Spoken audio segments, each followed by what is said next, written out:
A família é presente de Deus. O que a igreja nos diz sobre ela, sobre essa família nessa sociedade, desse mundo atual? Continuemos a ler a exortação apostólica Amoris Laetitia. Paramos no número 55. Ao homem cabe um papel igualmente decisivo na vida da família, com particular referência à proteção e ao sustento da esposa e dos filhos. Esse trecho aqui mostra o valor que a sociedade tenta tirar da função do homem, da beleza de ser homem na família, da função do homem na família. Aqui a igreja já está relembrando isto. Ao homem cabe um papel igualmente decisivo na vida da família, com particular referência à proteção e ao sustento da esposa e dos filhos. Muitos homens têm consciência da importância do seu papel na família e vivem-no com as qualidades peculiares da índole masculina. Então, vamos ficar atentos por essa anulação na cabeça, principalmente da próxima geração, da função do homem. A ausência do pai marca gravemente a vida familiar, a educação dos filhos e a sua inserção na sociedade. A sua ausência pode ser física, afetiva, cognitiva e espiritual. Essa carência priva os filhos de um modelo adequado do comportamento paterno. A gente nota, quem é pai de família sabe muito bem que o homem e a mulher, ele é diferente um do outro, para na criação dos filhos os dois se complementarem. O filho vai crescer com as duas referências que se completam. Então essa criança vira um adulto completo. Então, creio que vai falar um pouco aqui para frente, que é o tal do machismo. É a pessoa achar, por exemplo, que para ser homem tem que praticamente ser um animal, ou ser um material em termos de no trato do homem com a mulher, no trato do homem sem necessidade em ser materialista e estar ausente da sua família, e por aí vai. Mas continuando, número 56, outro desafio surge de várias formas de uma ideologia genericamente chamada gender, que nega a diferença e a reciprocidade natural de homem e de mulher. Tenta igualar, né? Ela apresenta uma sociedade sem diferenças de sexo, esvaziando a base antropológica. Antropologia vem do estudo do homem. Então, essa ideologia chamada gender, ela apresenta uma sociedade sem diferenças de sexo, esvaziando a base antropológica da família. Essa ideologia induz a projetos educativos e a orientações legais que promovem uma identidade pessoal e uma intimidade afetiva radicalmente desvinculadas da diversidade biológica entre homem e mulher. O interessante é que a gente vai notando certas falas, quando eles querem esvaziar esse sentido do que é próprio do homem, do que é próprio da mulher, do que é próprio do masculino, do que é próprio do feminino, quando a gente mostra isso, muitos viram e dizem: a sociedade patriarcal, hoje isso é ultrapassado. Isso é tudo para esvaziar o sentido do que é o correto ou para silenciar os cristãos que querem viver como Deus nos manda viver, né? Desde o início. Mas continuando, a identidade humana é entregue a uma opção individualista, também variável no tempo, Preocupa o fato de algumas ideologias deste tipo, que pretendem dar resposta a certas aspirações por vezes compreensíveis, procurarem impor-se como pensamento único que determine até mesmo a educação das crianças. É preciso não esquecer que sexo biológico e função sociocultural do sexo podem se distinguir, mas não separar. Por outro lado, a revolução biotecnológica no campo da procriação humana introduziu a possibilidade de manipular o ato generativo, tornando-o independente da relação sexual entre homem e mulher. Desse modo, a vida humana e a paternidade e a maternidade tornaram-se realidades componíveis e decomponíveis, predominantemente sujeitas aos desejos de indivíduos ou de casais. Uma coisa é compreender a fragilidade humana ou a complexidade da vida, e outra é aceitar ideologias que pretendem dividir em dois os aspectos inseparáveis da realidade. Não caiamos no pecado de pretender substituir-nos ao Criador. Somos criaturas, não somos onipotentes. A criação precede-nos e deve ser recebida como um dom. Ao mesmo tempo, somos chamados a guardar nossa humanidade, e isso significa, antes de tudo, aceitá-la e respeitá-la como ela foi criada. Número 57. Dou graças a Deus porque muitas famílias que estão bem longe de se considerarem perfeitas vivem no amor, realizam a sua vocação e continuam caminhando, embora caia muitas vezes ao longo do caminho. Partindo das reflexões sinodais, toda vez que fala reflexões sinodais, que vem de sínodo, esse é um diálogo do mundo que vem e mostra para a igreja algo.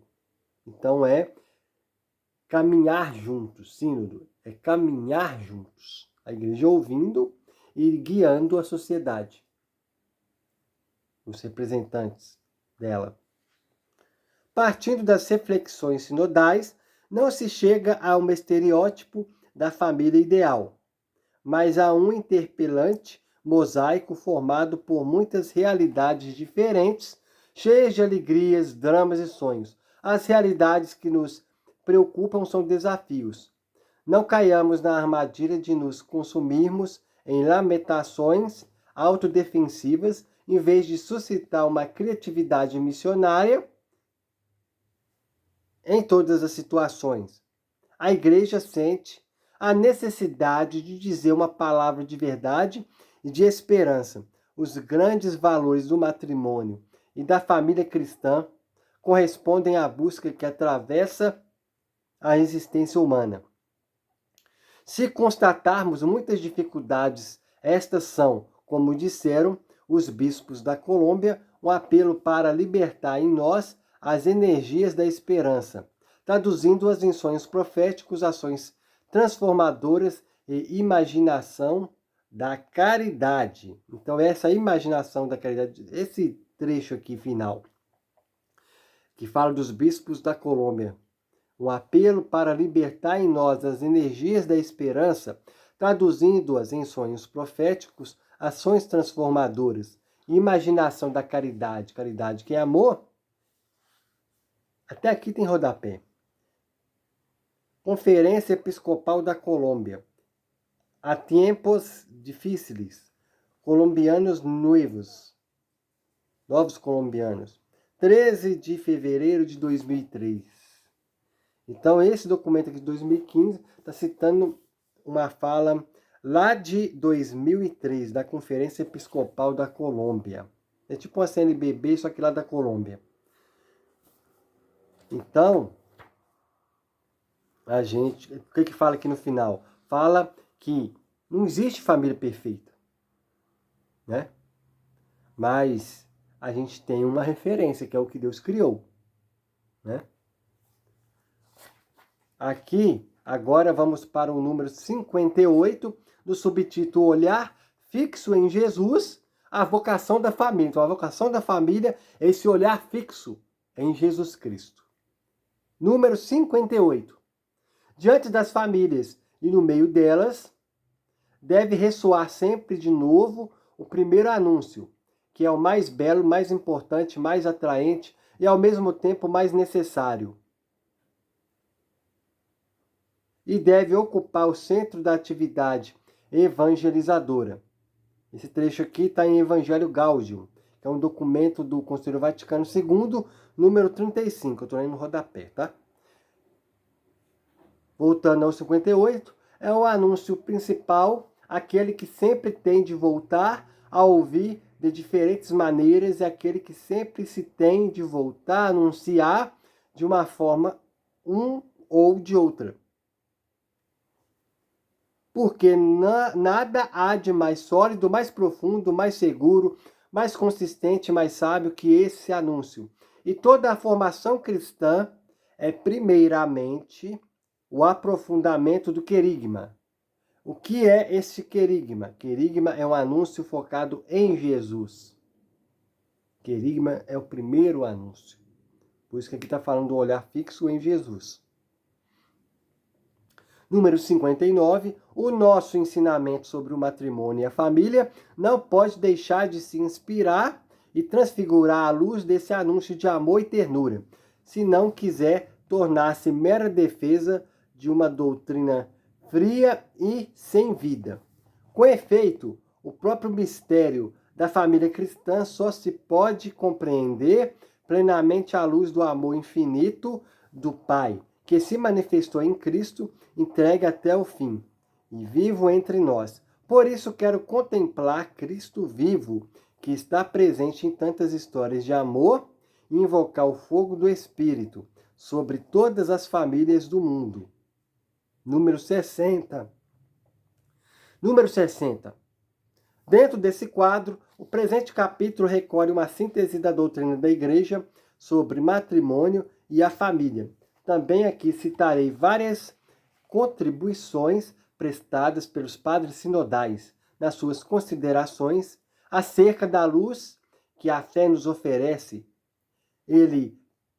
Eles partiram do olhar de Jesus, dizendo que ele olhou para as mulheres e os homens que encontrou com amor e ternura, acompanhando seus passos com verdade, paciência e misericórdia ao anunciar as exigências do reino de Deus. De igual modo, acompanha-nos hoje o Senhor em nosso compromisso de viver e transmitir o evangelho da família. Então, aqui nos mostra esse foco em Jesus Cristo, na nossa vida, em Jesus. E mostra que ele, diante de pessoas que ele viveu, que ele notou, aquele amor, aquela ternura. Os evangelhos. Número 61. No subtítulo, Jesus recupera e realiza plenamente o seu projeto divino. Neste número 61, contrariamente aos que proibiam o matrimônio, o Novo Testamento ensina que toda criatura de Deus é boa e não se deve rejeitar coisa alguma. Está em 1 Timóteo 4:4. O matrimônio é um dom do Senhor. Conferir em 1 Coríntios 7:7. Então, aqui fala para conferir em 1 Coríntios 7:7. Depois de falar, o matrimônio é o dom do Senhor. Então, se mandou conferir 1 Coríntios 7:7. 7:7. Então, o que está escrito lá? Digo isso como concessão, não como obrigação, pois desejaria que todos fossem como eu. Só que cada um recebe de Deus o seu carisma, alguns este e outros aquele. Aqui é Paulo falando sobre o celibato, que ele vivia o celibato. Daqui, também fala de toda criatura de Deus é boa e não se deve rejeitar coisa alguma. Em 1 Timóteo 4:4. E lá em 1 Timóteo 4 está escrito exatamente isto, né? Que está falando aqui. Toda criatura de Deus é boa e não se deve rejeitar coisa alguma. Continuando, ao mesmo tempo em que se dá essa avaliação positiva, acentua-se fortemente a obrigação de cuidar desse dom divino. O matrimônio seja honrado por todos e o leito conjugal sem mancha, que está em Hebreus, do capítulo 13, versículo 4. Então, o matrimônio, ele é querido por Deus. E quando fala aqui que o leito conjugal tem que ser sem mancha, é porque vem de Deus o sexo. O sexo vem de Deus. É Deus que possibilita ao homem essa união do homem e da mulher. O sexo ele é unitivo e procriativo, como está até na encíclica também encíclica não, exortação apostólica Unacaro, do Papa Leão. Você consegue baixar isso aí na internet, em PDF, Unacaro, né? Continuando, esse dom de Deus inclui a sexualidade. Não vos recuseis um ao outro. Está em 1 Coríntios, capítulo 7, versículo 5. Então, a gente vê que é preciso falar sobre o matrimônio. Aqui já, só nesse trecho aqui, fala do tão santo e sagrado que é o matrimônio, fala do sexo, fala do leito sem mancha e fala não vos recuseis um ao outro. Nem o marido se recusa à mulher, nem a mulher se recusar ao marido, né? Porque isso é querido por Deus, né? É unitivo, une o casal. Então, no próximo vídeo, vou continuar do número 62, ok? Então já teve